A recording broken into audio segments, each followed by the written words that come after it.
Chair, it's somewhat hard to know where to start, but to start with welcoming everybody and just an inquiry. We have some change of actors from last year. We don't have the Chancellor with us and we don't have the Chief Corporate Officer. Is there any reason why they haven't been brought today, Ms May? The Chief Corporate Officer has a long-standing engagement that they could not get out. And I think it is common practice that the President attends as the Chief Officer of the University. Well, we did have the Chancellor the last day, so was she invited? She was not invited. As I said, it's common practice for the Chief Officer to head the delegation from a university to engage with the Council. Yeah. But so they just aren't here. Okay. No, it's just that I note the Provost is here who wouldn't have been anyway party to previous proceedings. And just on that, you know, the Chief Corporate Officer, Mr Flaherty, was appointed without an advertising of that position. Has there been any further positions appointed by you where we haven't actually had an advertising process?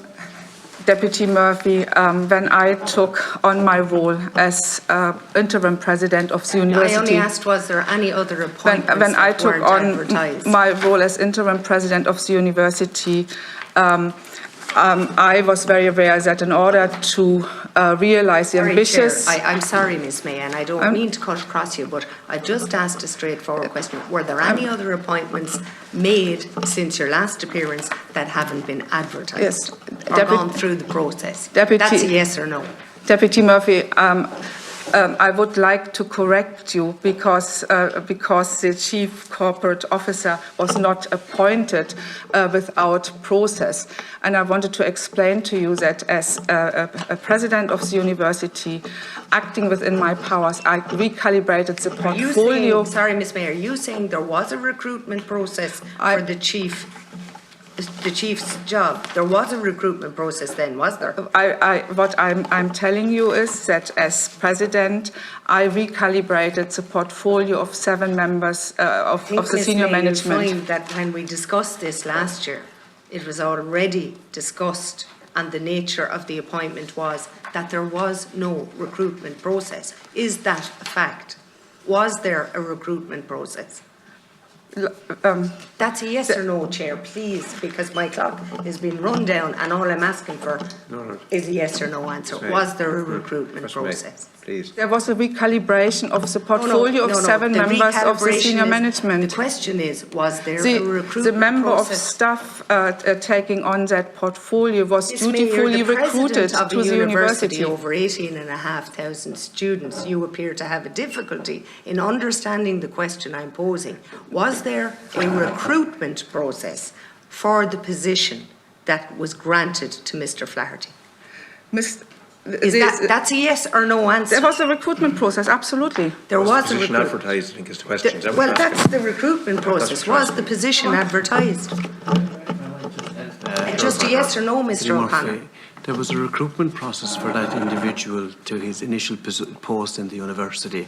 The university has a range of policies available to it in the context of reassignment, in the context... Well, just in that then, because I mean, we have, there's video evidence from the last committee where this was discussed that there wasn't a recruitment process undertaken in the way that ordinary and other positions were appointed. So isn't that clear? Can I say, Deputy Murphy, that it will be the case in several occasions, for example, in adjunct professorships, contract positions, reassignments, in a whole range of restructures within an organisation. But I think you'll find, Mr O'Connor, that the last time Miss May was here, she said that this wasn't a position that needed to be advertised because it was a reassignment of duties. That was your answer. So have you changed from that? I mean, either you misled us the last day or you're misleading us today. Deputy Murphy, I confirmed that by saying it was a recalibration of the portfolio of senior members of the senior management, and the member of staff was recruited to a position to the senior management. To the senior management in this university as part of our normal processes. And then the portfolio of 7 members of this senior executive were recalibrated. Well, I think you'll find that that again has been discounted from the last report, of which we didn't see either, which was the McKenna report. Can we see the McKenna report? Can we have it? The McKenna report made a number of observations and recommendations, all of which have been implemented. We didn't see them, so can we have it? Can it be submitted to the committee, the McKenna report, please?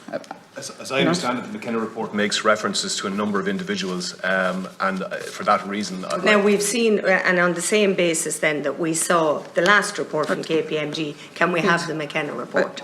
You have the power to compel any report from us, if you I wish don't so. know why we would have to do that. I mean, we have already seen the KPMG report. We're aware of the confines in what we're discussing. Is there an issue with giving us the McKenna report?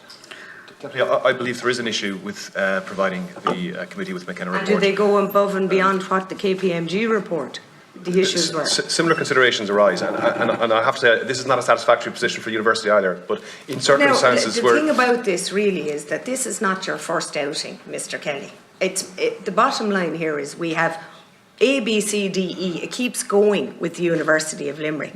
Just keeps going. So the point is, are you asking us to compel the McKenna report in the way that we did the KPMG report and just prolong the saga, or are you prepared to give it on the basis that we look at it in the same way that we did the KPMG report? I mean, I have no difficulty in entertaining the McKenna report in that regard. The issue, Deputy, is, as you know, that if individuals' rights are any way affected in reports of this nature. Isn't it amazing? Because what we have here, all I'm hearing really is an arse covering exercise. I mean, if the due diligence being applied to preventing this committee from receiving reports when the committee is trying to establish value for money and the appropriate expenditure of taxpayers' money, we wouldn't be discussing this. It's an arse covering exercise, Mr. Kelly, full stop. That's what it is. That is what's going on here. We have sight of a KPMG report, and we have, within the confines of your stipulations, which I believe is absolutely ridiculous, given that we're the Public Accounts Committee, and it's not your first outing, as I said. Did you receive communication training for today? Did you receive media training for today? We're preparing ourselves for, with all due respect, we were preparing ourselves to give Did you employ media consultants to do that, Ms. May? The best of our abilities to answer your questions. And did you employ media consultants in which to do that? It's well known from people appearing that that's what they do for this committee. Did you do the same? We prepare ourselves very diligently to give you the answers that you seek from us in order to account with transparency and accountability. I'm not going to repeat the fact that what we're getting is just waffle. The question was, did you hire a media consultant company to prepare for today? We work to prepare for today as a team. It's incredible that somebody who is in your position does not understand the question that's being asked. Did you hire a media consultant company in which to prepare for today? I answered your question, Deputy Murphy, that we have prepared ourselves as a team.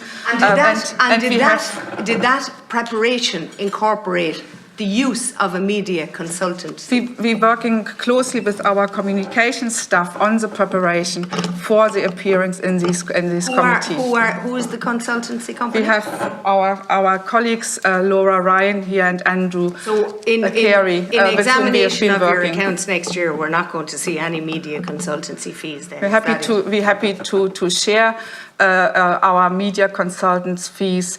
We have I'm only asking the question. Did you use a media consultancy company to prepare for today? That's a yes or no question. We are training ourselves in leadership as members of the university. Consultancy company? Who is your media consultancy company? Who do you use? As I said before, we have... Not a trick question, Miss May. Who do you use? We prepare ourselves in the execution of our leadership training using a number of training opportunities internally. So you don't employ a media consultancy company? And if we need to, we will employ an external media company. But And have you recently, Miss May? Our leadership development. Have you recently employed a media consultancy company? Our leadership development involves also dealing with the media. When did you last employ a media consultancy company? We employ training companies in order to enhance our leadership, and as part of normal practice. When did you last employ one? And the last employment will have been earlier in the year. But we're in the month of May, so there was April, March. Go back, just tell me. You don't recollect, is that it?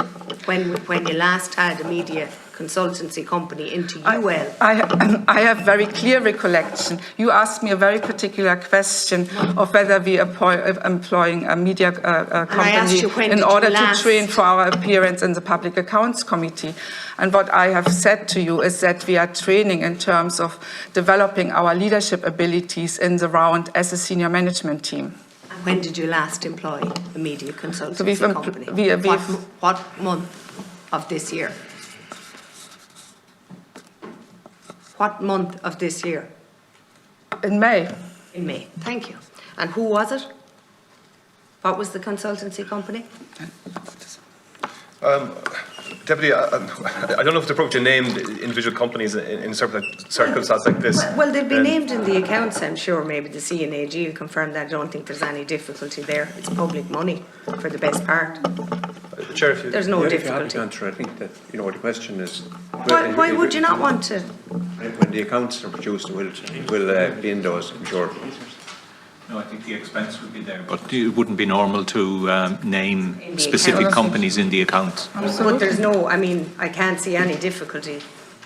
Just interesting for the committee, Mr. Kelly. As I understand it, leadership training is provided by a company called Blue Yard Consultancy, but there are a number of companies provide. Leadership training, is that the company who was employed in May? Yeah. That came in May to give you the consultancy in May? Yes. Blue Yard. Thank you, okay.